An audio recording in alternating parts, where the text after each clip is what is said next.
Hello प्यारे बच्चों, कैसे हो आप सब। उम्मीद करता हूँ एकदम बढ़िया होंगे, फर्स्ट क्लास होंगे।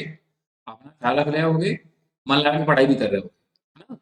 चलिए फिर, जैसा कि आपको याद होगा हम लोग क्या पढ़ रहे थे। हम लोग पढ़ रहे थे थर्मोडायनेमिक्स। हम लोग कौन सा चैप्टर पढ़ रहे थे? थर्मोडायनेमिक्स। 2 लेक्चर हो चुके हैं और 2 लेक्चर में हमने ठीक ठाक बातें, ढेर सारे टर्म, कुछ लॉज, एक्चुअली 2 लॉज तो हमने पढ़ ही लिए हैं, उनके बारे में बात हो रही थी। और मैं थोड़ा सा आपको याद दिलाऊं, तो लास्ट टाइम पे एक्चुअली हम लोग बात कर रहे थे, जो कि सेकेंड लॉ ऑफ थर्मोडायनेमिक्स से रिलेटेड है। हम बात कर रहे थे स्पॉन्टेनियस नेचर के बारे में। इसके बारे में, स्पॉन्टेनियस रिएक्शन, स्पॉन्टेनिटी क्या होती है, इन्हीं सब के बारे में बात कर रहे थे। तो मैं एक हल्का सा तुमको ओवरव्यू देता हूँ, फिर हम आगे बढ़ते हैं। तो आपने पढ़ा था स्पॉन्टेनियस रिएक्शन का मतलब सर वो है कि जो which takes place by its own और बाय द प्रॉपर इनिशिएशन, जो अपने आप होता है या एक प्रॉपर इनिशिएशन से होना स्टार्ट हो जाए, फिर आपको कुछ करने की जरूरत ना पड़े। उन केमिकल रिएक्शन को क्या बोलते हैं? Spontaneous reaction. और जितनी भी स्पॉन्टेनियस रिएक्शन या स्पॉन्टेनियस प्रोसेस होती हैं, हम लोगों ने कल पढ़ा कि वो कैसी होती हैं? इरिवर्सिबल। कैसी होती हैं? इरिवर्सिबल। ठीक। और हमने नोटिस किया कि जो स्पॉन्टेनियस प्रोसेस है, हमने उसको देखा तो हमने बोला वो प्रोसेस कैसी है? नेचुरल प्रोसेस है। कैसी प्रोसेस है?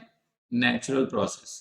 तो हमें लगा यार, नेचुरल प्रोसेस में हमने नोटिस किया कि जो एंथैल्पी थी वो कैसी थी? नेगेटिव, मतलब एक्सोथर्मिक, है ना। तो हमारे दिमाग में स्पॉन्टेनियस रिएक्शन को लेके एक कॉन्सेप्ट आया कुछ देर के लिए। इसका मतलब ये है कि स्पॉन्टेनियस रिएक्शन के लिए डेल्टा एच की वैल्यू क्या होती है? नेगेटिव। लेकिन फिर हमने कुछ ऐसे भी एग्जाम्पल देखे थे जहां पर डेल्टा एच की वैल्यू पॉजिटिव थी, मतलब एंडोथर्मिक था वो, तब भी वो रिएक्शन कैसी थी? स्पॉन्टेनियस। तो हमारे दिमाग में कॉन्सेप्ट ये आया कि यार देखो, एंथैल्पी डिसाइड नहीं कर सकता कि रिएक्शन स्पॉन्टेनियस है कि नहीं, क्योंकि ये नेगेटिव है तब भी रिएक्शन स्पॉन्टेनियस है, पॉजिटिव है तब भी स्पॉन्टेनियस। ठीक, अच्छा।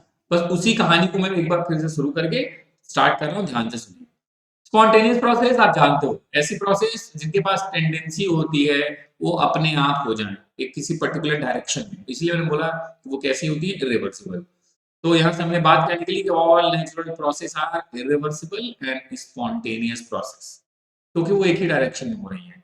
नॉन स्पॉन्टेनियस, उसका उल्टा करने की जरूरत है, कल पढ़ा भी था, है ना, कि जो अपने आप नहीं होंगी उनको करने के लिए हमें एक्सटर्नल प्रेशर फोर्स अप्लाई करना पड़ेगा, उन्हें हम क्या बोलेंगे? Non spontaneous process.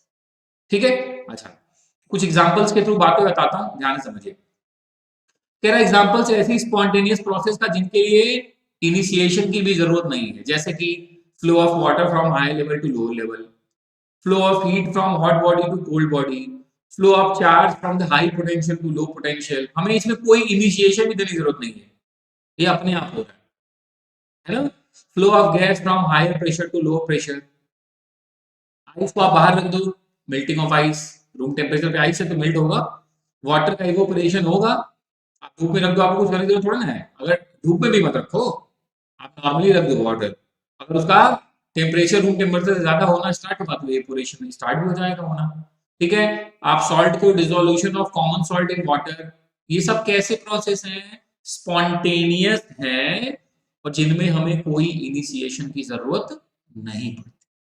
कुछ ऐसे भी स्पॉन्टेनियस प्रोसेस हैं जिनमें हमें इनिशिएशन चाहिए होता है, जैसे बर्निंग ऑफ कोल हो गया, फ्यूल हो गया, जो भी है, पेट्रोल हो गया।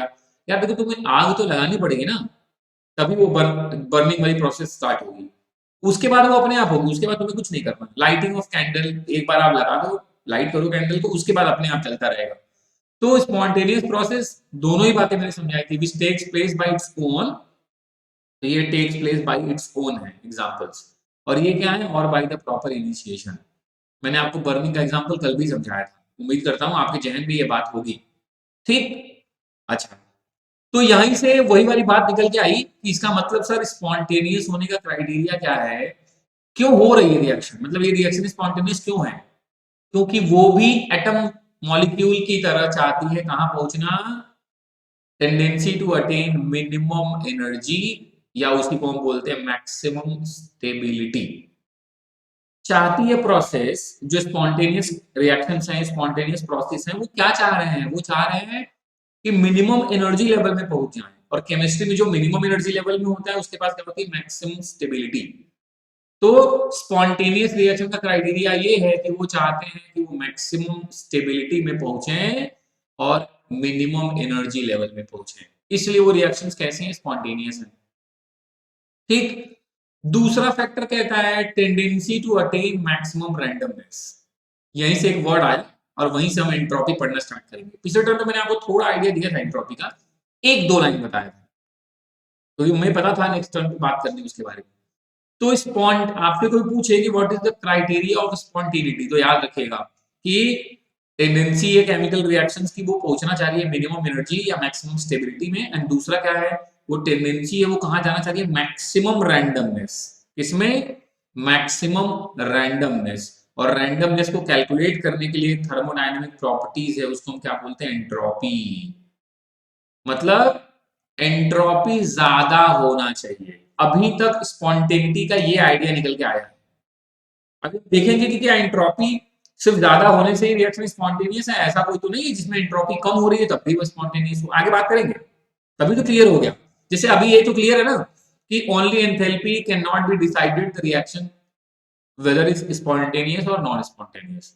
सिर्फ आप एंथैल्पी से ये बात कैलकुलेट नहीं कर सकते, डिटरमाइन नहीं कर सकते। क्लियर ही है, क्योंकि हाँ सर नहीं कर सकते ऑब्वियसली, क्योंकि एक्सोथर्मिक मतलब नेगेटिव वाले में भी स्पॉन्टेनियस थे, पॉजिटिव में भी, तब तो समस्या है। तो हमने दूसरा फैक्टर ढूंढा कि स्पॉन्टेनियस रिएक्शन में हमने नोटिस किया कि रैंडमनेस बढ़ रही है, तो हमें लगा इसका मतलब यही है कि रैंडमनेस जिसमें ज्यादा होगी। रैंडमनेस कैसे कैलकुलेट करते हैं, एंट्रोपी से। और प्यारे बच्चों एंट्रोपी क्या होता है, कल भी मैंने बताया था, डिग्री मतलब हाउ मच कोई चीज कितना रैंडम है या कितना उसमें डिसऑर्डर्ड है, उसी को हम क्या बोलते हैं, एंट्रोपी। मैंने बोला ये एग्जांपल भी दिया था, क्लास में टीचर ना हो तो देखो बच्चे उल्टा पुल्टा भागते रहते हैं, कहीं कैसे बैठे हैं, वो ज्यादा डिसऑर्डर्ड है। लेकिन क्लास में जब टीचर आ जाते हैं तो बच्चे एक तरीके से बैठ जाते हैं, दैट इज ऑर्डरनेस। तो एंट्रोपी किसको कैलकुलेट करती है, किसको रिप्रेजेंट करती है, डिग्री ऑफ डिसऑर्डर और डिग्री ऑफ रैंडमनेस। एंट्रोपी किसको रिप्रेजेंट करती है, डिग्री ऑफ डिसऑर्डर या डिग्री ऑफ रैंडमनेस को रिप्रेजेंट करती है। मतलब अगर मैं आपसे कहूं कि कोई क्लास ज्यादा डिसऑर्डर्ड है मतलब उसमें एंट्रोपी ज्यादा है, ज्यादा ऑर्डर्ड में है तो एंट्रोपी कम है। इसका मतलब एंट्रोपी डायरेक्टली प्रोपोर्शनल टू किसके है, रैंडमनेस या डिसऑर्डर। ठीक। जितना ज्यादा डिसऑर्डर होगा, more is the disorder, higher is the entropy. बहुत बेसिक बात आप समझ गए होंगे। और मैथमेटिकली इसको हम रिप्रेजेंट कैसे करते हैं, हम लिखते हैं delta S equal to Q reversible upon T.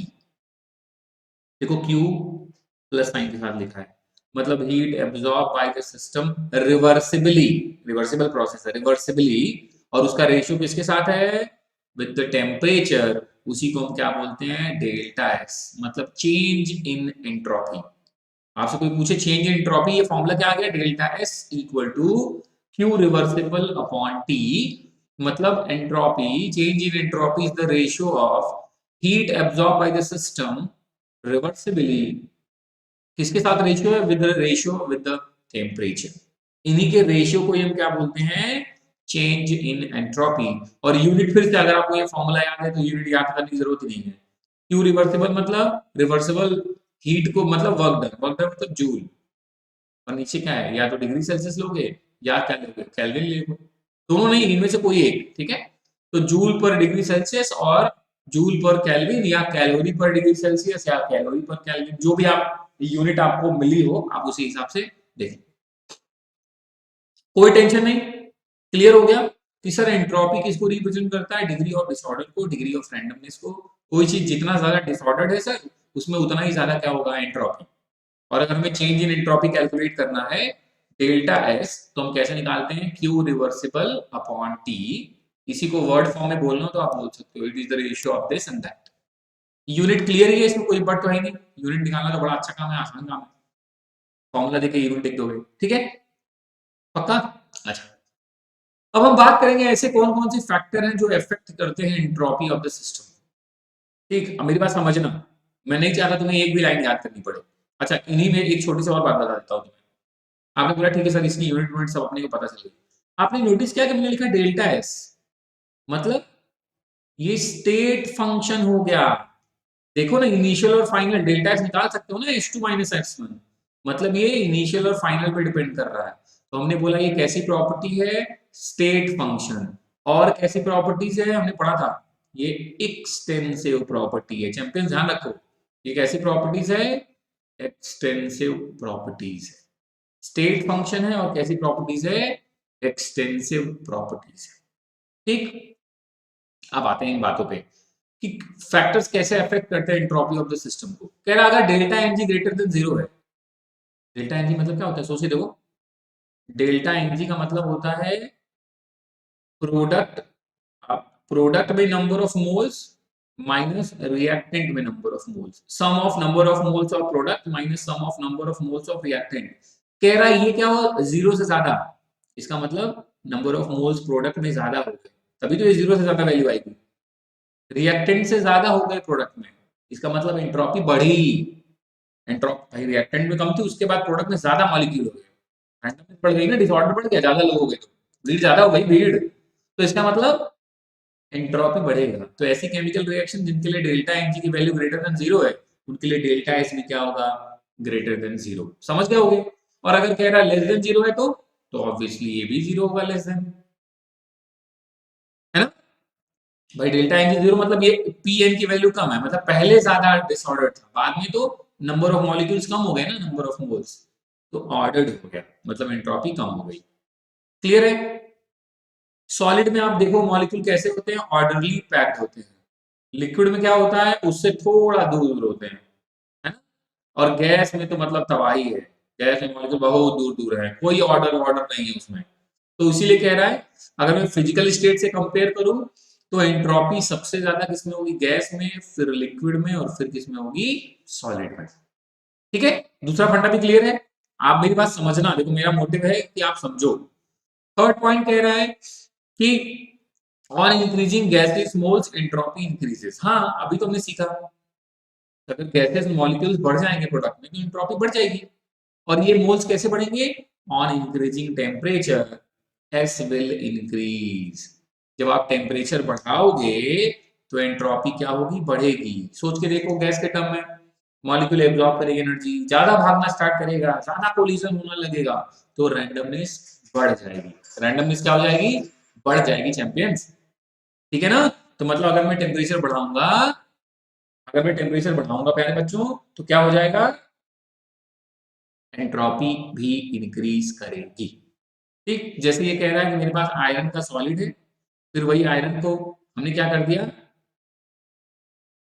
अंतर है, ये जो पहला वाला है मैं कह रहा हूँ ये 300 केल्विन पे था, दूसरा वाला जो आयरन है वो सॉलिड स्टेट में ही है लेकिन 400 केल्विन पे है। सोच के देखो क्या होगा, सर टेम्परेचर बढ़ाओगे एंट्रोपी बढ़ेगी, मतलब यहां से यहां जाने पे डेल्टा एस क्या होगा, इंक्रीजेस। क्या होगा, डेल्टा एस इंक्रीजेस। बहुत बेसिक फंडा है, इसमें कोई ऐसा नहीं कि अरे बाप रे कैसे समझे, तो बहुत सिंपल सी बात है, आप समझ गए होंगे बड़े आसानी से। अगला कह रहा है on decreasing pressure S increases. कह रहा है जब आप प्रेशर डिक्रीज करोगे तो एंट्रोपी बढ़ेगी। सोचो कैसे, मॉलिक्यूल बहुत दूर दूर से भाग भाग रहे थे, हमने चारों तरफ से प्रेशर अप्लाई किया और उनको पास पास ले, तो वो ऑर्डर्ड हो गए ना, मतलब प्रेशर बढ़ा रहे हैं तो रैंडमनेस कम हो रही है। प्रेशर बढ़ा रहे हैं, नोटिस करो, नोटिस करो, प्रेशर बढ़ा रहे हैं तो जो रैंडमनेस है वो कम हो रही है, मतलब एंट्रोपी कम हो रही है। क्लियर। तो भाई उल्टा कर दो, टीचर क्लास में था, बच्चे ऑर्डर्ड थे, चले गए डिसऑर्डर्ड हो गए। टीचर थे क्लास में, प्रेशर था, चले गए प्रेशर कम हो गया, तो डिसऑर्डरनेस बढ़ गई। बस वही कॉन्सेप्ट है प्यारे बच्चों, प्रेशर बढ़ाओगे तो एंट्रोपी कम होगी, और प्रेशर कम करोगे तो एंट्रोपी बढ़ेगी। क्या होगी, एंट्रोपी बढ़ेगी। क्लियर, एकदम आसान बात है। N2, N2 गैस था, उधर भी N2 गैस है, मैं कह रहा हूं इसके लिए डेल्टा एस क्या होगा, कंपेयर कैसे कर रहे हैं, इधर की जो N2 गैस है उसमें प्रेशर है 5 एटमॉस्फेयर, इधर जो नाइट्रोजन गैस है वो रखी हुई है 2 एटमॉस्फेयर में, तो एंट्रोपी क्या होगा आप सोच के देखो, पहले 5 एटमॉस्फेयर था, मतलब चारों तरफ से प्रेशर था, ज्यादा ऑर्डर थे, अब 2 ही एटमॉस्फेयर है, फ्री हो गए, थोड़ा भगे होंगे दूर दूर, रैंडमनेस क्या हो गई, बढ़ गई, इसलिए डेल्टा एस क्या है, पॉजिटिव। चला दिमाग, शाबाश। ठीक, अच्छा। कह रहा मिक्सचर के टर्म में अगर मैं आपसे क्वेश्चन पूछूं तब कैसे बताओगे आप एंट्रोपी बढ़ेगी घटेगी? फंडा कहता है सॉलिड सॉलिड में जो एंट्रोपी होगी वो ज्यादा होगी as compare to liquid liquid as compare to gas. Mixture के केस में आप समझिए क्या बोल रहा है। कह रहा है एंट्रोपी सॉलिड, देखो मैं दो सॉलिड लूं उनका एंट्रोपी, दो लिक्विड लूं उनका एंट्रोपी, दो गैस लूं, किसका ज्यादा होगा सोचो। गैस गैस मिलाओगे ना सर तो बहुत ज्यादा मार धाड़ हो जाएगी मॉलिक्यूल्स के बीच में कोलिजन।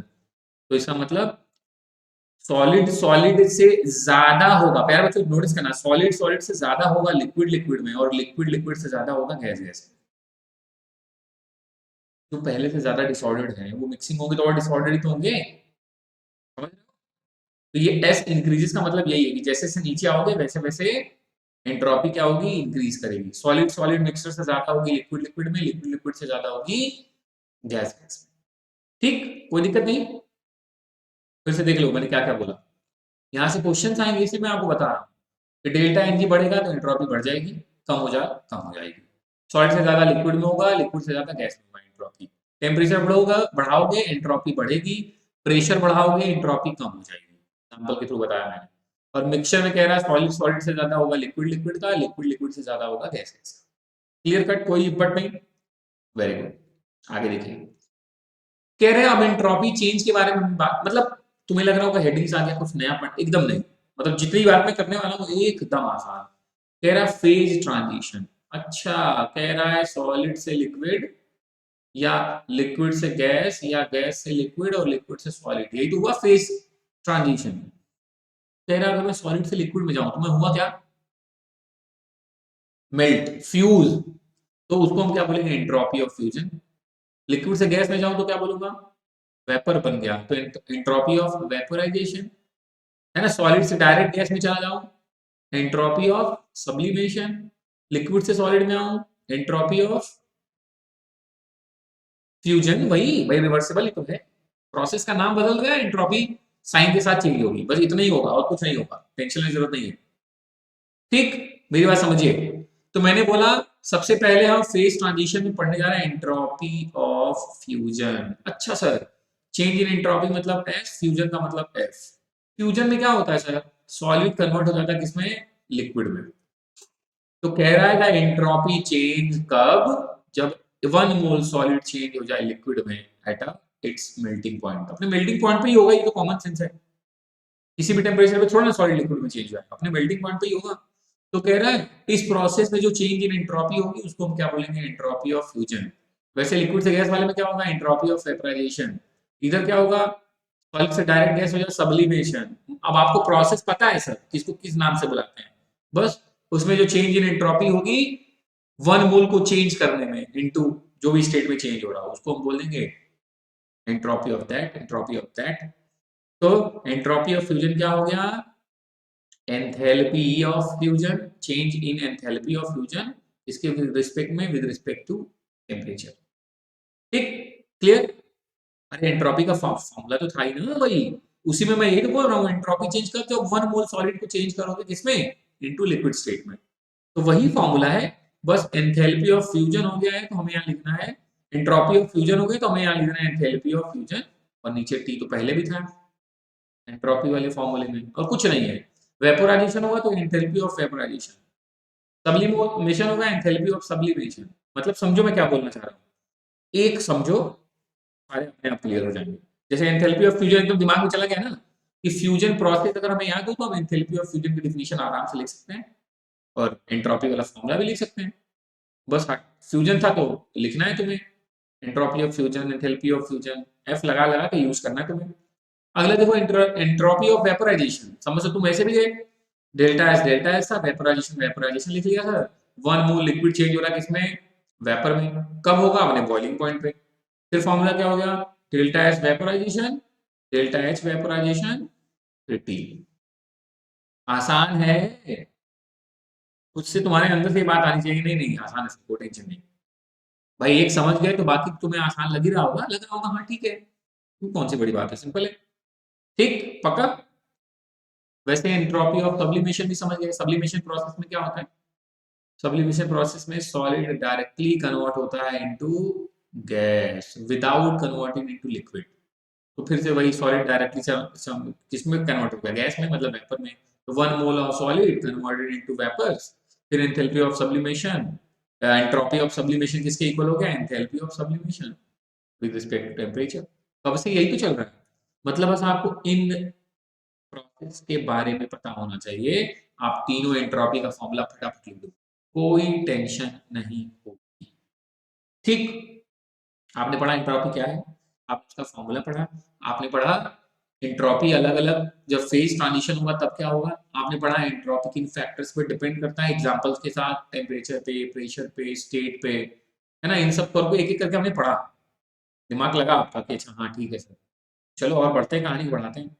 कुछ एग्जाम्पल जहाँ पे थोड़ा सा कॉन्सेप्ट गड़बड़ हो जाता है, जैसे आपसे पूछे कि ग्रेफाइट और डायमंड में से किसकी एंट्रोपी ज्यादा होगी, एंट्रोपी ऑफ ग्रेफाइट और एंट्रोपी ऑफ डायमंड, ये थोड़े इंपॉर्टेंट वाले हैं। तो आप सोचो, थोड़ा सा दिमाग पे प्रेशर डाल के मिलने लगे सर, डायमंड के स्ट्रक्चर में हर एक कार्बन के पास 4 इलेक्ट्रॉन होते हैं और वो 4 नियरेस्ट से जुड़ा होता है, मतलब इसके पास कोई फ्री नहीं बैठा है। जबकि डायमंड में एक कार्बन अपने नियरेस्ट 3 ही कार्बन के साथ जुड़ा होता है और उसके पास क्या प्रेजेंट होता है, एक फ्री इलेक्ट्रॉन। फ्री वाला भाई है, फ्री इलेक्ट्रॉन है, दौड़े भागेगा, मतलब रैंडमनेस को बढ़ाएगा। इसी वजह से ग्रेफाइट की एंट्रोपी डायमंड से क्या होती है, ज्यादा। कॉन्सेप्ट दिया मैंने तुम्हें कि थोड़ा सा सोचो, अब तो मिलेगा ठीक है, समझ में आ गया। कह रहा है in rusting of iron entropy increases. क्यों नहीं होगी सर, पहले वो सिर्फ एफ ही था। रस्ट का फॉर्मूला क्या होता है, Fe2O3.XX2O। अरे बाप रे, देखो ना आयरन कन्वर्ट हो गया इतने बड़े में, ढेर सारे मॉलिक्यूल्स आ गए, तो मतलब एंट्रोपी बढ़ गई। तो वही तो लिखा है कि रस्टिंग ऑफ आयरन में क्या होता है, एंट्रोपी इंक्रीज हो जाती है। ठीक है, कह रहा जब आप एग को बॉयल करते हो तो प्रोटीन का जो स्ट्रक्चर है वो टूट जाता है। देखो डी मतलब डिलीट हो जाता है, नेचर, नेचुरेशन मतलब नेचर, प्रोटीन का जो नेचर है उसमें बॉन्डिंग होती है, 1 degree, primary, secondary, tertiary, quaternary, ये सब प्रोटीन्स में बॉन्ड होते हैं, वो बॉन्ड ही टूट जाएंगे, है ना। तो प्रोटीन क्या हो जाएगा, डी नेचर हो जाएगा। अरे सोचो, मतलब ऐसे समझो कि मैं ऐसे पहले वाइल्ड के फॉर्म में ऐसे जुड़ा था, तब देखो ना जहां जहां मैं कनेक्ट हो ना जुड़ा था, अभी मेरे सारे बॉन्ड टूट जाएंगे तो मैं तो सीधा हो गया ऐसे। तो एंट्रोपी पहले ज्यादा थी कि बाद में, पहले तो बॉन्ड था तो पर्टिकुलर एक जगह पे जुड़े थे, फ्री नहीं थे, अभी ज्यादा हो गई एंट्रोपी। जब आप एग को बॉयल करते हो तो क्या होता है, एंट्रोपी बढ़ जाती है, क्या हो जाती है, एंट्रोपी इंक्रीज हो जाती है। ठीक है, हेलो, ध्यान रखिएगा। अगला कह रहा है जब स्ट्रेचिंग करते हो रबर की, जब आप रबर को स्ट्रेच करते हो तो उसमें जो मॉलिक्यूल्स पहले जो कंडेंस थे, क्वाइल्ड थे, वो क्या हो जाते हैं, अनक्वाइल्ड। अनक्वाइल्ड हो जाएंगे तब, अनक्वाइल्ड हो जाएंगे मतलब, तो कह रहा है जब uncoiled form has more specific geometry and more ordered arrangement. कह रहा है जब वो क्या हो जाएगा, अनक्वाइल्ड हो जाएगा तो ज्यादा ऑर्डर्ड हो जाएगा। तो इसलिए मैंने बोला एक्सेप्शनल है ना, लग रहा होगा अरे सर उल्टा हो गया क्या, तो इसलिए मेरे दिमाग में रखेगा, रबर की जब स्ट्रेचिंग करते हैं तो एंट्रोपी बढ़ती नहीं कम हो जाती है प्यारे बच्चों, ध्यान में बैठाइएगा। इसीलिए मैंने बोला कि कुछ एग्जाम्पल कर लेते हैं इंपॉर्टेंट वाले, जहां आपको समझना है, कॉन्सेप्ट पकड़ना है। तो ये यहाँ से क्वेश्चन आए तो गलत ना हो, देखो मैंने इसलिए पहले ही एक्सप्लेन कर दिया तुम्हें। ठीक, कौन कौन से, पहला तो ग्रेफाइट और डायमंड में पूछेगा तो दिमाग लगा लेना। दूसरा आयरन के रस्टिंग वाला क्वेश्चन है। तीसरा एग को बॉयल करते तब है। और चौथा क्या है, जब रबर को स्ट्रेच करते हैं तब एंट्रोपी में क्या चेंज होगा उसके बारे में। ठीक है, बहुत बढ़िया। अब कह रहा है फिर चलिए कुछ फॉर्मूले देख लेते हैं। कहता है टोटल एंट्रोपी चेंज क्या होगा इन रिवर्सिबल प्रोसेस। रिवर्सिबल प्रोसेस में टोटल एंट्रोपी चेंज क्या होगा, तो आप चाहो, वैसे आपके स्कूल एग्जाम में इसका ये जरूरी नहीं कैसे आया, तुम चाहो तो एक लाइन में भी याद कर सकते हो कि रिवर्सिबल प्रोसेस में टोटल एंट्रोपी चेंज क्या होता है, जीरो। रिवर्सिबल प्रोसेस में टोटल एंट्रोपी चेंज क्या होता है, जीरो। और इरिवर्सिबल प्रोसेस में क्या होता है, पॉजिटिव। आपको इसका डेरिवेशन मैं बता भी दूं, मतलब ऐसा नहीं कि बहुत बड़ी बात है कि तुम समझ ही नहीं पाओगे, ऐसा भी नहीं है, आप आसानी से समझ लोगे। देखो समझ लो, अच्छा दिमाग में रख लो वरना तुम्हें याद करना पड़ेगा। कहता है रिवर्सिबल प्रोसेस में क्या होता है, सिस्टम एट एनी टाइम अपनी इनिशियल स्टेट में रिटर्न हो सकती है ना। तो मैंने माना कि मान लो आपके पास एक सिस्टम है जिसमें जो रिलीज कर रहा है Q amount of heat to the surrounding at a temperature T. तो सिस्टम के लिए जो आप लिखोगे एंट्रोपी, क्या लिखोगे, minus Q by T. Release कर रही है, release, heat release by the system. और अगर ये सराउंड में जा रहा है तो सराउंडिंग क्या कर रहा है, एब्जॉर्ब। सराउंडिंग के लिए डेल्टा एस क्या लिखोगे, प्लस क्यू बाई टी। देखो ना, सिस्टम रिलीज कर रहा है, देखो लिखा है ना, तो क्यू की वैल्यू क्या हो गया, आईयूपीएसी कन्वेंशन के हिसाब से ये माइनस हो गया, ये प्लस। तो फिर टोटल क्या हो गया, enthalpy change of the system plus enthalpy change of the surrounding, दोनों जोड़ दिया। तो आप देखो ना, minus Q by T plus Q by T क्या आ गया, जीरो। तो रिवर्सिबल प्रोसेस में जो टोटल एंट्रोपी चेंज होता है वो क्या होता है, जीरो। ठीक, प्यारे बच्चों ठीक। अगला देखो, फिर से वही कहानी, कह रहा मान लो let a system is at higher temperature, आपके सिस्टम का टेम्परेचर ज्यादा है, T1 ज्यादा है, और सराउंडिंग में क्या है, लो टेम्परेचर है। तो प्रोसेस स्पॉन्टेनियस होगी, हायर से लोअर की तरफ जाएगा, है ना। मैं क्यों स्पेसिफाई किया इस बात को, ये बताने के लिए कि कहाँ का टेम्परेचर ज्यादा है, क्योंकि ज्यादा से कम की तरफ टेम्परेचर आएगा, कम से ज्यादा की तरफ तो जाएगा नहीं। तो मैंने बोला फिर से भाई, क्यू अमाउंट ऑफ हीट क्या हो रही है, रिलीज हो रही है सिस्टम के द्वारा। तो सिस्टम के लिए जब चेंज इन एंट्रोपी लिखोगे तो लिखोगे माइनस क्यू अपॉन टी1, और इसके लिए क्या लिखोगे, प्लस क्यू अपॉन टी2। क्यों टी1 टी2 किया, पिछली बार तो टी था सर, क्योंकि इस बार टेम्परेचर अलग है। ठीक है, ये देखो ध्यान से, वो क्या था, रिवर्सिबल प्रोसेस था भैया। तो यहाँ क्या हो गया, डेल्टा एस टोटल दोनों को जोड़ दिया गया, माइनस क्यू अपॉन टी1 प्लस क्यू अपॉन टी2।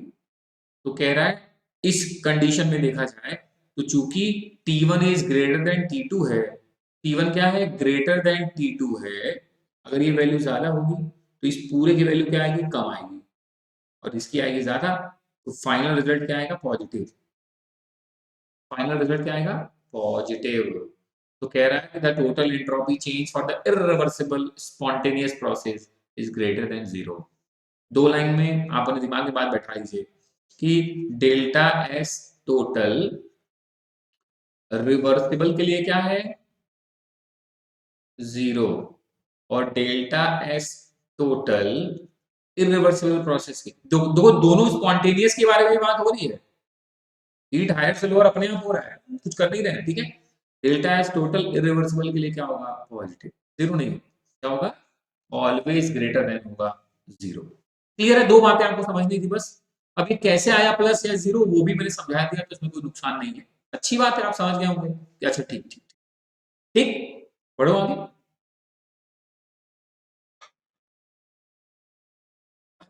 जो सीखा वही अप्लाई करते हैं। कह रहा मान लीजिए कि डेल्टा एस टोटल की वैल्यू जीरो है तो रिएक्शन कहाँ है, इक्विलिब्रियम में। डेल्टा एस पॉजिटिव है तो रिएक्शन स्पॉन्टेनियस प्रोसेस, और डेल्टा एस नेगेटिव है तो कैसा प्रोसेस है, नॉन स्पॉन्टेनियस प्रोसेस। इसको दिमाग में भरिए।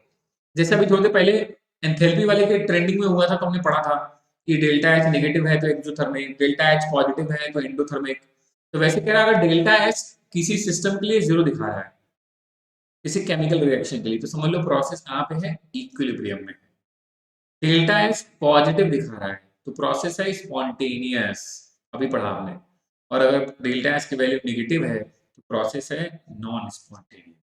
तो यहाँ से एक कॉन्सेप्ट क्या निकला, आप नोटिस किए कि हमें लग रहा है कि जो रिएक्शन में डेल्टा एस की वैल्यू पॉजिटिव है वो स्पॉन्टेनियस है, और जिनके लिए डेल्टा एस की वैल्यू नेगेटिव है वो क्या है, नॉन स्पॉन्टेनियस। यहां से तो यही कॉन्सेप्ट आया ना, स्पॉन्टेनिटी का क्राइटेरिया, कि जिनके लिए डेल्टा एस की वैल्यू पॉजिटिव वो स्पॉन्टेनियस, जिनके लिए डेल्टा एस की वैल्यू नेगेटिव वो रिएक्शन कैसे होंगी, नॉन स्पॉन्टेनियस। ठीक, सेकेंड लॉ ऑफ थर्मोडायनेमिक्स कल भी बोला था, फिर से बता दूं क्योंकि उसी की आगे कहानी बढ़ाने वाला हूं। तो सेकेंड लॉ ऑफ थर्मोडायनेमिक्स में स्टेट करता है direction of flow of heat. First law ये नहीं बताता था, बस यही बताता था energy neither be created nor be destroyed, only change from one two other. लेकिन ये नहीं बताता था हीट का फ्लो होगा कैसे। तो मैंने आपको कल बताया था direction of flow of heat क्या होगा, हायर टू लोअर या लोअर टू हायर, यही बताया था मैंने, हाई से लो की तरफ ही जाएगा। ठीक, दूसरा total heat, total work done में चेंज नहीं हो पाता। मतलब ऐसी कोई इंजन नहीं बनी है जिसमें 100% इफिशियंसी हो। तो इसका मतलब कुछ हीट क्या होगा, वेस्ट होगा। वेस्ट होगा तो कहाँ जाएगा, सराउंडिंग में, मतलब एटमॉस्फेयर में। तो इसलिए हो रहा था कि जितनी भी नेचुरल प्रोसेस है यूनिवर्स वाली वो इरिवर्सिबल है, और all the natural process in the universe are irreversible, और क्या है, स्पॉन्टेनियस नेचर की। तो जितना हीट हुआ उतना वर्क डन तो हुआ नहीं, बाकी क्या है, एटमॉस्फेयर में। तो इसलिए सेकेंड लॉ का एक और भी वर्जन था कि, और क्या था version, temperature of the universe is always increases, कि टेम्परेचर जो है यूनिवर्स का वो हमेशा बढ़ रहा है, क्योंकि हीट जा रही, हीट मतलब टेम्परेचर ही ना, और क्या भाई, टोटल कन्वर्ट नहीं हो रहा है तो ऑब्वियसली वो कहाँ जा रहा है, सराउंडिंग में। तो वही था कि entropy of the universe is always increases. कल भी ये बात बताई थी मैंने। ठीक, वही तो फिर लिखा भी है कि ड्यू टू स्पॉन्टेनियस प्रोसेस, भाई स्पॉन्टेनियस है तो डेल्टा एस क्या होगा, पॉजिटिव, अभी पढ़ा। तो इसलिए एंट्रोपी ऑफ द यूनिवर्स क्या होगा, इंक्रीजिंग कंटिन्यूअसली। ठीक है, हेलो प्यारे बच्चों, ठीक है। चलो फिर बढ़ाऊँ आगे, कहानी को बढ़ाऊँ आगे। चलिए, अब एक नया टर्म आया, दैट इज गिब्स एनर्जी। एक नया टर्म आया जिसको हम किस नाम से बुलाते हैं, गिब्स एनर्जी। फिर से पूरी बात समझ लीजिए। देखिए, हमने दो टर्म पढ़े एक्चुअली, एंथैल्पी, एंट्रोपी। पहले हमने एंथैल्पी को रिलेट करने की कोशिश की किसके साथ, स्पॉन्टेनिटी के साथ। तो हमने बहुत मेहनत की, समझा किसके लिए इंडो, किसके लिए एक्सो, सीखा कैसे नेगेटिव कैसे पॉजिटिव, एग्जांपल्स देखे। तो हमें लगा कि यार देखो, जो नेचुरल प्रोसेस है वो तो क्लियर है, वो कैसे ही स्पॉन्टेनियस है। स्पॉन्टेनियस है तो हमने नोटिस किया कि अरे उसके लिए एंथैल्पी क्या था, change in delta H, negative. लेकिन ऐसी भी रिएक्शन हमें मिली जिनके लिए डेल्टा एच क्या था, डेल्टा एच क्या था, पॉजिटिव। तो हमें वहां से कोई एक पर्टिकुलर रिजल्ट नहीं मिला कि एंथैल्पी पॉजिटिव होगा तो रिएक्शन क्या होगी, स्पॉन्टेनियस, या नेगेटिव होगा तो नॉन स्पॉन्टेनियस। तो हम बड़े दूसरे टर्म की तरफ, हमने नोटिस किया कि यार कोई भी रिएक्शन स्पॉन्टेनिटी शो ही क्यों कर रही है।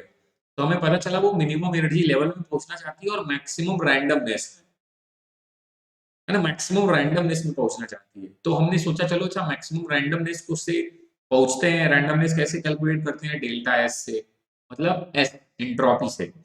फिर हमने एंट्रोपी के बारे में पूरी बात की, क्या होता है, कैसी प्रॉपर्टीज है, फॉर्मूला क्या है, किन फैक्टर्स पे डिपेंड करती है, फिजिकल प्रोसेस में एंट्रोपी चेंज कैसे लिखते हैं।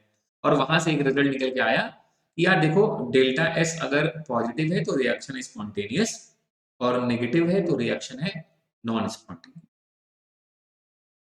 ठीक, लेकिन वो भी सबके लिए वैलिड नहीं था। ऐसी प्रोसेसेस हैं जहां पे डेल्टा एस क्या होता है, नेगेटिव, तब भी वो रिएक्शन कैसी है, स्पॉन्टेनियस है।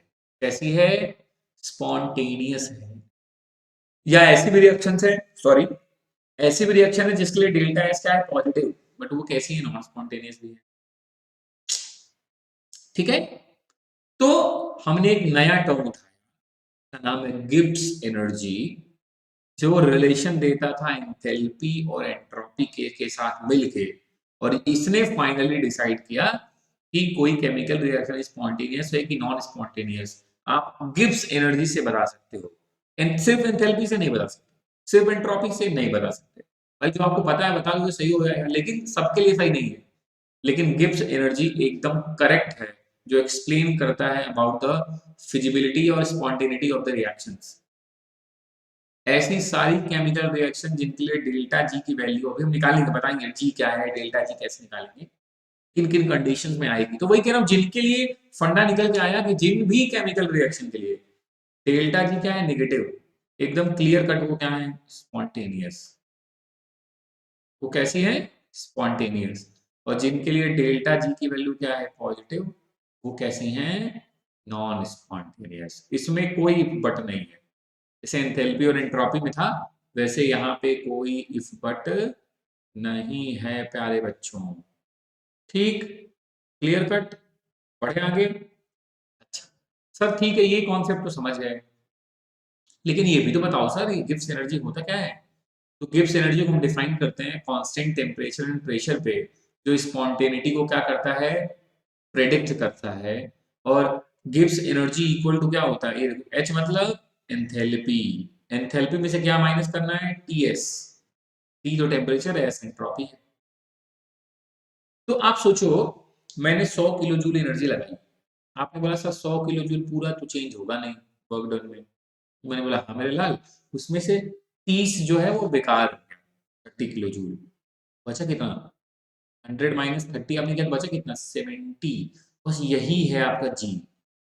मतलब जो यूजफुल वर्क डन है ना, जो वर्क डन हुआ यूजफुल वर्क डन, भाई हमने पूरा एनर्जी तो वर्क डन में यूज हुआ नहीं, जो यूजफुल वर्क डन हुआ उसी को हम क्या बोलते हैं? Gibbs energy. उसी को क्या बोलते हैं? Gibbs energy. तो जी इसका इक्वल टू क्या होता है? H minus T S. क्या होता है? H minus T S. Enthalpy में से हमने क्या हटाया? टेम्परेचर इनटू एंट्रोपी माइनस कर दिया, जो आया वही है available amount of energy use for the work done. Work done में जो एनर्जी यूज हुई वो यही है जी। भाई बाकी तो लॉस हो गया एंट्रोपी के फॉर्म में। तो हमने क्या बोला? G equal to H minus T S. और अगर मैं आपको यहाँ पे 2 लाइन बताऊं तो आप खुश हो जाओगे। क्या?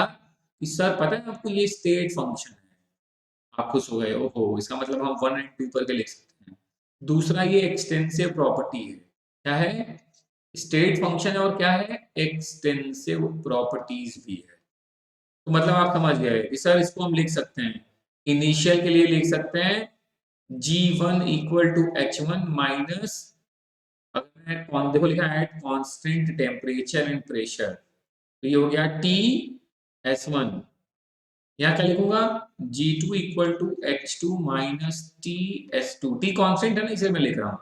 तो डेल्टा जी मतलब G2 माइनस G1, तो H2 माइनस, देखो ना H2 माइनस TS2 में से माइनस करना है H1 माइनस TS1, यही ना? अरे हाँ ना बोल दो। तो मैं एक साथ कर रहा हूँ, H2 माइनस H1 को मैं लिख दूंगा डेल्टा H, फिर minus T constant delta S। तो फाइनल जो फॉर्मूला आया डेल्टा जी इक्वल टू क्या आ गया? Delta H minus T delta S. क्योंकि ये स्टेट फंक्शन था, एक्सटेंसिव प्रॉपर्टी थी, तो हमने बड़े आसानी से उसमें चेंजेस करके अपने फाइनल फॉर्मूले तक पहुंच गए। Delta G equal to delta H minus T delta S. Delta G change in Gibbs energy, delta H change in enthalpy, T temperature, delta S change in entropy. अब वो सारी केमिकल रिएक्शन जिनके लिए delta G negative वो हो गई spontaneous, जिनके लिए पॉजिटिव वो हो गई नॉन स्पॉन्टेनियस। लेकिन सर वो तो एच पे भी डिपेंड करेगा और एस पे भी डिपेंड करेगा। हमने बोला एच और एस पे नहीं, टी पे भी डिपेंड करेगा। भाई ये भी तो अगर बहुत ज्यादा होगा तो ये पूरा माइनस बहुत ज्यादा हो जाएगा, तो पूरी वैल्यू माइनस हो जाएगी। मतलब अब हमें यही सीखना है कि H प्लस हो या माइनस हो, S प्लस हो या माइनस हो, तो किस टेम्परेचर पे या टेम्परेचर पे डिपेंड ही नहीं करेगा। रिएक्शन स्पॉन्टेनियस होगी, नॉन स्पॉन्टेनियस होगी, होगी नहीं होगी, ये सब सारी बातें हमें सीखनी है। तो चलो एक बेसिक कहानी से शुरू करते हैं, ध्यान से सुनेगा। मैंने बोला गिब्स एनर्जी क्या है? Extensive properties. हाँ सर आपने बता दिया। स्टेट फंक्शन, सर आपने ये भी बता दिया, है ना? एक्सटेंसिव प्रॉपर्टीज है, सर आपने बताया। और मैंने बोला ये क्या है? स्टेट फंक्शन है, सर हाँ ठीक है आपने ये भी बताया, ठीक है कोई दिक्कत नहीं। तो डेल्टा जी मतलब वही जी फाइनल जी इनिशियल करके हम इस फाइनल फॉर्मूले तक तो पहुंच गए। कोई डाउट नहीं इसमें? नहीं सर, इसमें कोई डाउट डाउट नहीं, हमने बता दिया। जहां पे डेल्टा जी का मतलब भी आपने हमें बता दिया, डेल्टा एस का मतलब भी बता दिया, डेल्टा एस का मतलब भी बता दिया। अब जल्दी से जो मैं समझाना चाह रहा हूँ तो ध्यान से सुनिए, तभी मजा आएगा आपको। मैंने बोला मान लो डेल्टा एक्स क्या है? नेगेटिव। फॉर्मूला देखो मैं लिख रहा हूँ, delta G equal to delta H minus T delta H. मैंने बोला मान लो डेल्टा एच क्या है? नेगेटिव। डेल्टा एच क्या है? पॉजिटिव। तो डेल्टा जी क्या होगा? अच्छा ये है नेगेटिव, मैं कोई नंबर लेके बात करता हूँ। मैंने बोला ये मान लो -10 है, नेगेटिव फिर माइनस टी, डेल्टा एस क्या है? पॉजिटिव। कोई भी नंबर पॉजिटिव में ले लेते हैं, मान लो इंटू 5 कर। तो आपने नोटिस किया कि ये रिएक्शन माइनस माइनस माइनस ही आएगी। अब मैं टेम्परेचर कितना भी ले लूं, लाख करोड़ भी ले लूं, तब भी ओवरऑल वैल्यू माइनस नहीं आएगी, हमेशा माइनस नहीं आएगी। ये भी माइनस है, ये भी माइनस है, तो जो भी आएगा वो माइनस नहीं आएगा। इसलिए लिखा है देखो कि रिएक्शन क्या होगी? Spontaneous at all temperature. तुम कुछ भी टेम्परेचर कर दो, माइनस प्लस टेम्परेचर की वैल्यू प्लस माइनस, टेम्परेचर आप कुछ भी कर दो, ऑल टेम्परेचर पे क्या आएगी, क्या आएगी, माइनस ही तो आएगी। कुछ भी कर लो ना, -10 माइनस, मान लो ये 100 है तो -500, तभी तो आ गया -510। मान लो ये 1 ही होगा तब भी कितना आया, -15। तो आपने नोटिस किया, मैं कम रखूं ज्यादा रखूं तब भी क्या आ रहा है, तो ऑल द टेम्परेचर पे क्या आएगा, डेल्टा जी नेगेटिव ही आएगा, मतलब रिएक्शन क्या होगी, स्पॉन्टेनियस। दिमाग में रख लो कि अगर डेल्टा एच भी नेगेटिव, डेल्टा एच पॉजिटिव, तो डेल्टा जी हमेशा नेगेटिव ही आएगा किसी भी टेम्परेचर पे। ठीक है, समझिए मेरी बात को बहुत ध्यान से। दूसरी कंडीशन कह रहा है delta H negative, delta S भी नेगेटिव, तो डेल्टा जी के बारे में बताना। ठीक है, कह रहा डेल्टा जी क्या है, negative, minus T, delta S भी बोल रहा है नेगेटिव है, तो माइनस डेल्टा एस, मतलब ये अपने आप क्या हो गया, प्लस, ये अपने आप क्या हो गया, प्लस। अब आप सोच के देखो, अगर ओवरऑल ये वाली वैल्यू ज्यादा हो जाएगी तो साइन भाई प्लस माइनस माइनस ही होगा, लेकिन अगर ये वाली वैल्यू ज्यादा होगी तो साइन प्लस का आ जाएगा, और ये वाली वैल्यू ज्यादा कब होगी, जब टी बढ़ाओगे। तो कह रहा है हायर टेम्परेचर पे तो ये वैल्यू हो जाएगा प्लस, मतलब रिएक्शन क्या हो जाएगी, नॉन स्पॉन्टेनियस। लेकिन अगर टी की वैल्यू कम है, टी की वैल्यू क्या है, कम, तो ये वाला नंबर डोमिनेट करेगा, और प्लस माइनस होगा भी माइनस, और साइन भी यही वाला बढ़ रहेगा ना, टी कम होगा तो। ठीक है, तो अगर डेल्टा एच नेगेटिव है, डेल्टा एस भी नेगेटिव है, तो डेल्टा जी नेगेटिव कब होगा, लो टेम्परेचर पे, और पॉजिटिव कब हो जाएगा, हाई टेम्परेचर पे। तो अगर नेगेटिव है तो रिएक्शन क्या होगी, स्पॉन्टेनियस, पॉजिटिव होगा तो क्या हो जाएगी, नॉन स्पॉन्टेनियस। समझो, मैंने वही तो बोला, ये नेगेटिव है, डेल्टा एस भी नेगेटिव हो गया, तो ये नेगेटिव नेगेटिव ही आ गया पॉजिटिव। अब डिपेंड करता है, ये माइन, जैसे मैंने लिखा -10 + 5, तो प्लस माइनस होता है माइनस, लेकिन चूंकि यहाँ 10 का वैल्यू ज्यादा है तो हम आंसर लिखेंगे -5। लेकिन मान लो ये होता 15, तब क्या लिखते, तब लिखते +5।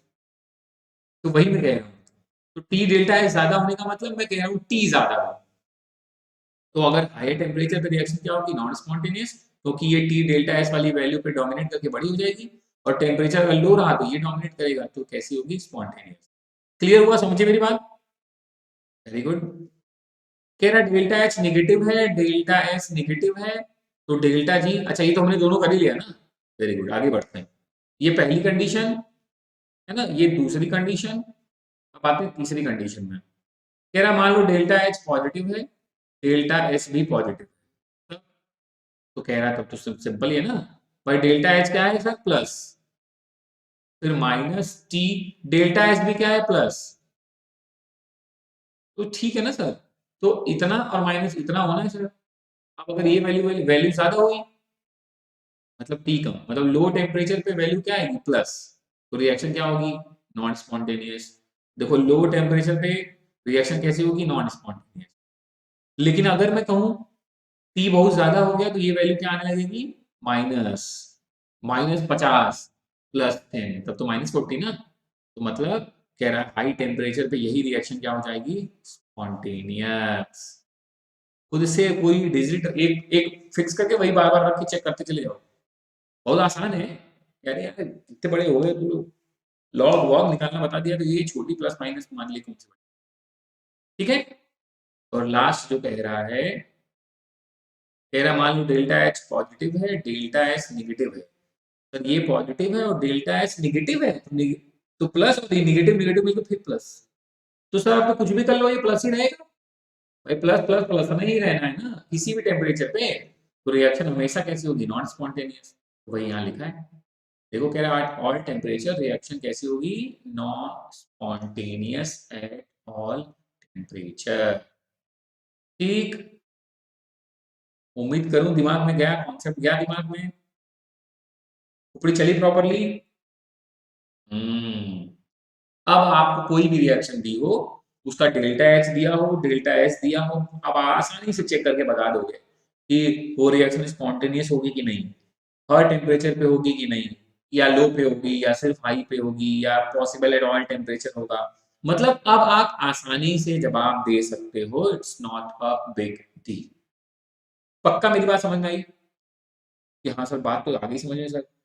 और अगर यही डेल्टा जी जो फॉर्मूला आया है delta G equal to delta H minus T delta S, यही अगर स्टैंडर्ड कंडीशन में लिया जाए, इस कंडीशन में क्या है स्टैंडर्ड कंडीशन, मतलब टेम्परेचर कितना रखें रूम टेम्परेचर, प्रेशर कितना रखें 1 एटमॉस्फेयर स्टैंडर्ड कंडीशन में, तो यही फॉर्मूला स्टैंडर्ड मतलब जी ये हो जाता है delta G not equal to delta H not minus T delta S not. तो अगर स्टैंडर्ड आ जाए तो घबराना मत, बस सबके ऊपर स्टैंडर्ड वाला नॉट वाला लगा के लिख देना बस।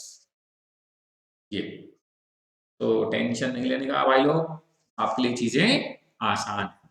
ठीक पक्का हो गया? आपने कहा ठीक है सर, अभी एकदम दिमाग का चल रहा है मेरा, डेल्टा जी वाला फंडा क्लियर हो गया।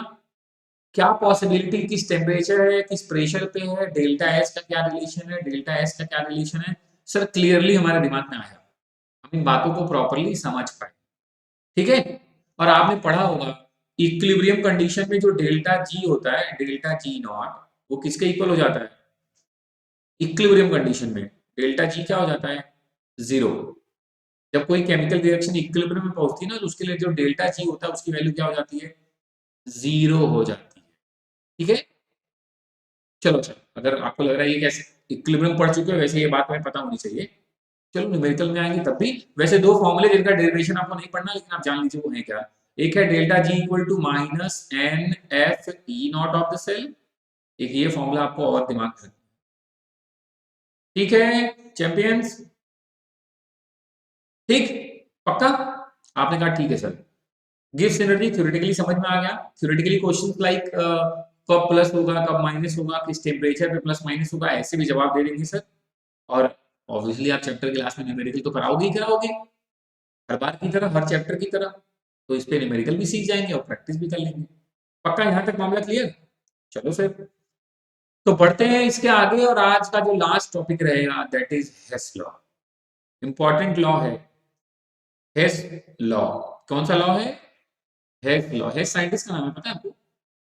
हस लॉ नहीं है कि हंस लो, ये है हेस लॉ। इनका कहना बड़ा सिंपल सा फंडा है, ये कोई चाइनीज बात नहीं करेंगे। उन्होंने कहा मान लो एक रिएक्शन है, समझो।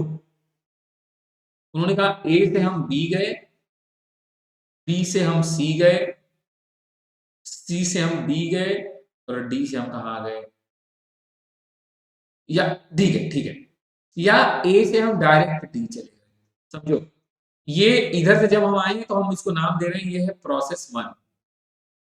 प्रोसेस वन में हमने क्या किया, हम पहले ए से गए बी में, फिर बी से गए सी में, फिर सी से गए डी में। कोई गाना तो नहीं याद आ रहा? दिल्ली से गई मुंबई, मुंबई से पूना, पूना से गई पटना वाला, वही वाला फीलिंग आना चाहिए आपको। ए से बी, बी से सी, सी से डी। मान लो ए से बी गए तो हमारा जो एनर्जी यूज हुआ था वो minus x, enthalpy of the reaction क्या माइनस एक्स। बी से सी गए तो क्या था माइनस वाई, सी से डी गए तो क्या था माइनस जेड। मतलब अगर मैं प्रोसेस वन को फॉलो करूं, अगर मैं प्रोसेस वन को फॉलो करूं तो ए से डी में जाने पे जो टोटल डेल्टा एच लगा वो क्या लगा, minus X plus minus Y plus minus Z. ये एंथैल्पी प्रोसेस वन के लिए बना। और मैं ए से डायरेक्ट कहाँ चला आया, डी के पास। ए से डायरेक्ट में कहाँ चला गया, डी वाले भैया के पास। तब जो एनर्जी लगी वो क्या लगी, ये एक्स वाई जेड, चलो इसको हम मान कुछ भी मान लो एम, एम तो हमने बोला ये माइनस एम लगा, minus M kilo joule per mole, ये भी वही है minus x kilo joule per mole, minus Y kilo joule per mole, minus Z kilo joule per mole. ठीक, तो हेसलॉ ने बोला कि तुम यार देखो ए से तुम्हें जाना है डी में, अब तुम चाहे एक से ज्यादा स्टेप में जाओ या एक ही स्टेप में जाओ, मतलब तुम 8-10 रास्तों से होके जाओ या एक ही रास्ते से पहुंच जाओ, जो उस केमिकल रिएक्शन को बनाने में एंथैल्पी चेंज होगी ना वो क्या होगी, कांस्टेंट। मतलब तुम 4 स्टेप से पहुंचे डी में, उसका जो डेल्टा एच आया minus X plus minus Y plus minus Z, और तुम एक ही स्टेप में पहुंच गए ए से लेकर डी, उसके जो H2 आया वो कितना आया माइनस एम। उन्होंने कहा ये दोनों बराबर होंगे, ये पूरी वैल्यू जो आप सम करके देखोगे वो इसी के इक्वल आएगी। यही हेस लॉ है, सिंपल। हेस लॉ ने बोला standard enthalpy of formation of an element या compound is always constant whether it is formed by a single step or more than one step।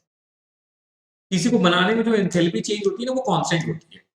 अब तुम उसको एक स्टेप में बना लो चाहे 5 स्टेप में बना लो, यही है हेस लॉ।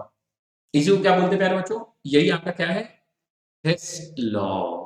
तो हेस लॉ एक्सप्लेन करता है स्टेटमेंट, देखो मैं तीसरी बार बोल रहा हूं, आप प्लीज ध्यान से लिख लो। हेस लॉ क्या स्टेटमेंट करता है, the standard enthalpy of the formation of an element या compound is always constant whether it is formed by a single step or more than one step।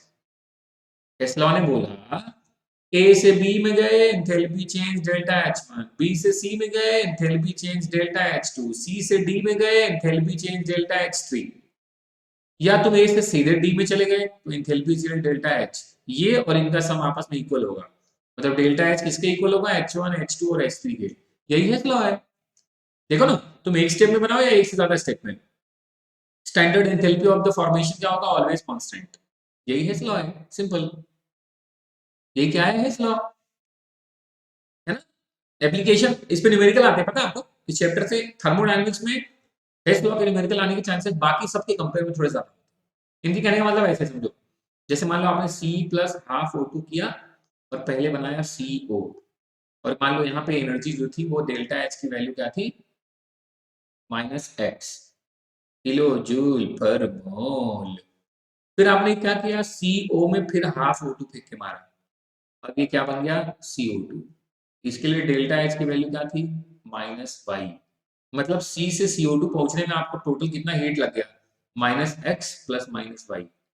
लेकिन मैं सीधे ऐसे भी कह सकता हूँ C प्लस O2 क्या बन गया, CO2, और इसमें जो डेल्टा H लगा वो क्या लगा, -z। तो तुम एक ही स्टेप में बनाया आपने, इसमें जो चेंज इन एंथैल्पी हुआ वो क्या होगा, एक से ज्यादा स्टेप में बनाओगे तो उनके एंथैल्पी का सम, मतलब यहाँ से डाटा क्या निकल के आया कि -z equal to -x plus -y। यही है भैया जी हेस लॉ। यही क्या है, Hess law. Standard enthalpy of the formation of an element or compound is always constant, whether it is formed by a single step or more than one step। ठीक, ठीक champions. देखो बस वही एग्जांपल तुम्हारे ध्यान से समझ लो, C प्लस H2O, यहां से सीधे पहुंचे कहां, C और H2O ने रिएक्शन क्या बनाया, CO2 प्लस 2H2। ठीक है, यहाँ पे जो हीट लगा वो क्या लगा, 90.1 किलो जूल।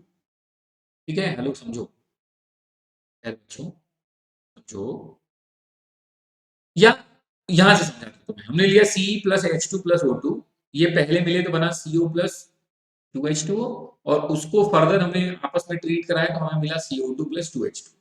मतलब यहां से यहां गए, यहां से यहां गए, इन दोनों में जो एनर्जी चेंज था देखो, यहाँ पे हुआ -483.6 और यहाँ पे प्लस में लिखा है +90.1, मतलब इससे इस स्टेप से गए तो टोटल एनर्जी कितना लगा देखो, 6 में से 1 गया 5, 3 में से 0 गया 3, ऑब्वियसली 8 में से 9 नहीं जाएगा, उधर से 1 कैरी किया, 18 में से 9 गया 9 और ये 4 गया होगा 3।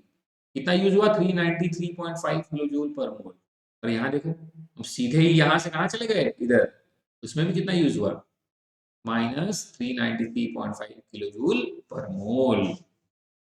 अभी क्लियर हुआ डाटा दिमाग में, यार हम एक स्टेप से बनाए, एक से ज्यादा स्टेप से बनाए, एंथैल्पी क्या होगी, कांस्टेंट होगी, बस कहने की पूरी कहानी यही। ठीक, ये है आपका हेस लॉ। क्या है प्यारे बच्चों, ये है आपका हेस लॉ। क्लियर, पक्का पक्का। तो थर्मोडायनेमिक्स का जो थ्योरेटिकल हिस्सा था वो कंप्लीट हुआ। थर्मोडायनेमिक्स, इसमें एक छोटा पार्ट है थर्मोकेमिस्ट्री उसको बोलते हैं, ढेर सारे जो केमिकल रिएक्शंस होंगे उनमें अभी हमें थोड़ी थोड़ी बातें करनी है। थर्मोकेमिस्ट्री मतलब हमें पढ़ना है। अभी थ्योरेटिकली जो कंप्लीट हुआ वो क्या हुआ, थर्मोडायनेमिक्स वाला हिस्सा कंप्लीट हुआ, अभी थर्मोकेमिस्ट्री वाला हिस्सा बाकी है थोड़ा, फिर हम आएंगे चैप्टर के न्यूमेरिकल्स में, है ना, मजेदार वाले न्यूमेरिकल्स लगाया जाएगा, हेस लॉ के लगाएंगे, गिब्स के लगाएंगे, एंट्रोपी के लगाएंगे, एंथैल्पी के लगाएंगे, जो हमने वर्क डन डिराइव किया था रिवर्सिबल और इरिवर्सिबल प्रोसेस में उनके न्यूमेरिकल्स लगाया जाएगा। सब इंपॉर्टेंट है ना। लॉग में पहले से सिखा चुका हूँ इक्विलिब्रियम में, क्योंकि यहाँ लॉग यूज होगा। बहुत मुश्किल वाले नहीं, आसान वाले। मुश्किल वाले तो इक्विलिब्रियम भी सिखाई दिया तुमको, रिवाइज कर लेना। फिर बाद में नहीं कि हमने तो याद ही नहीं था। मैंने एकदम आसान तरीका बताया था, without calculator, without log table, आपको लॉग निकालना, एंटी लॉग निकालना, दोनों ही मैंने आपको सिखाया था।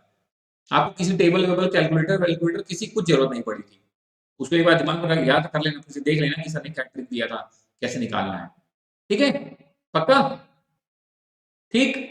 तो हिस्सा जो बचा है वो कौन सा हिस्सा बचा है? थर्मोकेमिस्ट्री, जिसके बारे में हम लोग बात करेंगे अपने नेक्स्ट क्लास में। तब तक मैं पूरी उम्मीद करता हूं बच्चे, जो आपने पढ़ा है उसको प्रॉपर नोट्स बनाते रहोगे और प्रॉपर रिवाइज भी करते रहोगे। चैप्टर मैंने बोला है आसान है, लेकिन आपको रिवीजन तो करना पड़ेगा ना। चीजें एक भी ऐसी हो जो मैंने तुमसे कह दिया हो कि रट लेना, सबके लॉजिक दिए हैं, क्यों हो रहा है बताया है मैंने। बस लॉजिक समझिए, अप्लाई करिए, आप फॉर्मूला भी डिराइव कर लेंगे, डेरिवेशन भी इसमें थे, वो भी मैंने आपको सिखाया कैसे डिराइव करते हैं। मैंने ये नहीं बोला कि ये बेटा डेरिवेशन है, 3-4 बार लिखोगे तो याद हो जाएगा, कोई जरूरत ही नहीं याद करने की ना। लॉजिक है, लॉजिक अप्लाई करेंगे। ठीक, पक्का? तो चलिए फिर, मेरी तरफ से जय श्री राधे, नमस्कारम। ख्याल रखिए बच्चों, खूब मेहनत करिए, नाम रोशन करिए।